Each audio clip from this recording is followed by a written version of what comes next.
ഇന്ന് ഞാൻ കോട്ടയം സ്റ്റൈൽ മീൻ കറിയാണ് ഉണ്ടാക്കുന്നത്.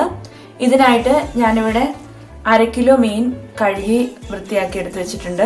ഇത് സ്പാനിഷ് മാക്രലാണ് ഇവിടെ ഞാൻ ഉപയോഗിച്ചിരിക്കുന്നത്. ഏത് മീൻ വെച്ച് വേണേലും ഇത് ഉണ്ടാക്കാൻ പറ്റും. ചുവന്നുള്ളി ഒരു 15 എണ്ണം ചെറുതായി അരിഞ്ഞത്, പച്ചമുളക് 3 എണ്ണം, ഇഞ്ചി ചെറുതായി അരിഞ്ഞത് ഒരു വലിയ കഷ്ണം, വെളുത്തുള്ളി 3 എണ്ണം. ഇതിനകത്ത് ഇഞ്ചി കൂടുതൽ വേണം. മുളക് പൊടി 4 ടേബിൾ സ്പൂൺ. ഇവിടെ ഞാൻ കാശ്മീരി ചില്ലി പൗഡറാണ് ഉപയോഗിച്ചിരിക്കുന്നത്. ഇത് നിങ്ങളുടെ എരിവിനനുസരിച്ച് കൂട്ടുകയോ കുറയ്ക്കുകയോ ചെയ്യാം. 1 നുള്ളു മഞ്ഞൾപ്പൊടി, കറിവേപ്പില,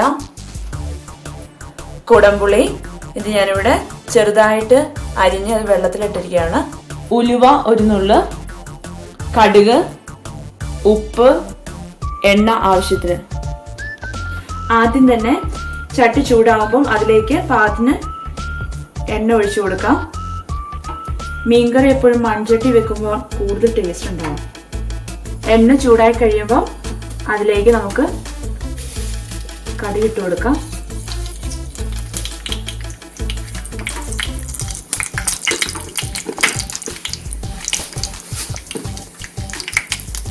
ഇതിന്റെ കൂടെ നമുക്ക് 1 പിഞ്ച് ഉലുവ ഇടാം. ഒരു കാര്യം പ്രത്യേകം ശ്രദ്ധിക്കുന്ന, ഉലുവ ഒത്തിരി ഇടല്ലോ, ഇട്ടിട്ടുണ്ടെങ്കിൽ കായ്ക്കും.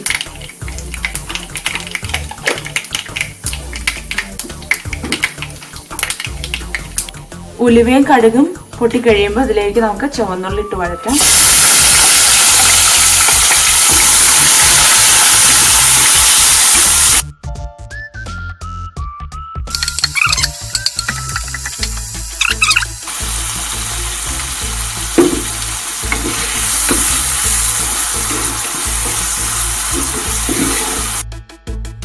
ഇപ്പോൾ ചുവന്നുള്ളിയൊക്കെ ഒന്ന് വഴന്നിട്ടുണ്ട്.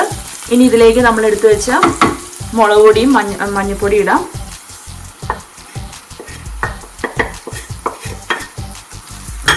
ഈ സമയത്ത് തീ നന്നായിട്ടൊന്ന് കുറച്ച് വെക്കണം, അല്ലെങ്കിൽ പൊടികൾ കരിഞ്ഞു പോകും.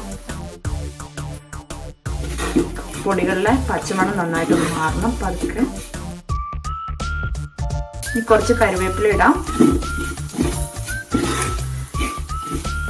ഇപ്പൊ പൊടികളിലെ പച്ചമണം എല്ലാം മാറിയിട്ടുണ്ട്. ഇനി നമ്മൾ നേരത്തെ എടുത്തു വെച്ച കുടംപുളി വെള്ളത്തിലിട്ട് അത് ഒഴിച്ചു കൊടുക്കാം.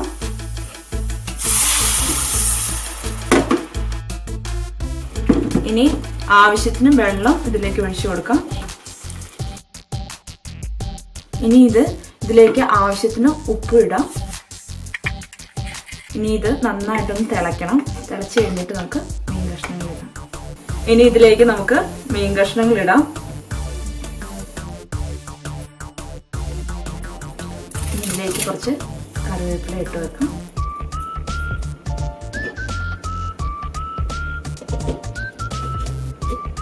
ഇനി നമുക്ക് മീൻ നന്നായിട്ടൊന്ന് വേവിച്ചെടുക്കണം. ഇതിനൊരു 10-15 മിനിറ്റ് വേണ്ടി വരത്തുള്ളൂ.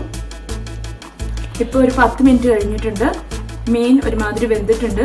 ഇനി നമുക്ക് ചെറിയ തീയിലിട്ട് വെള്ളം കുറച്ചും കൂടെ പറ്റിച്ചെടുക്കാം. ഇപ്പം മീൻകറി റെഡി ആയിട്ടുണ്ട്. വെള്ളമൊക്കെ വറ്റി എണ്ണയൊക്കെ തെളിഞ്ഞ്. ഈ മീൻകറി തലേദിവസം വെച്ചിട്ട് പിറ്റേ ദിവസം കഴിക്കുമ്പോൾ കൂടുതൽ ടേസ്റ്റ്. അപ്പോഴത്തേക്കും മുളകും ഉപ്പും പുളിയും എല്ലാം കൂടെ പിടിച്ച് നല്ല ടേസ്റ്റ് ആയിട്ടുണ്ടാകും.